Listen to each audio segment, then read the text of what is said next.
আল্লাহর পরিকল্পনা মানুষের বোঝার বাইরে।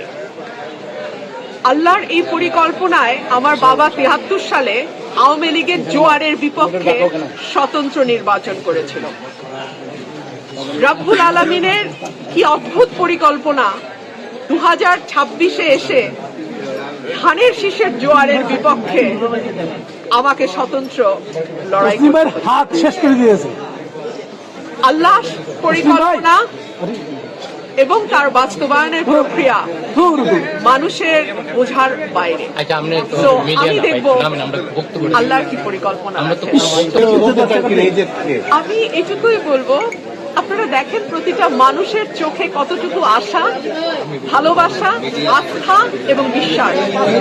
আমি বাংলাদেশের সকল মানুষের কাছে দোয়া চাই, আমার এই উপজেলার মানুষ যেই ভালোবাসা এবং আস্থা, বিশ্বাস আমার প্রতি রেখেছে, আমি যেন তার উপযুক্ত প্রতিদান দিতে পারি।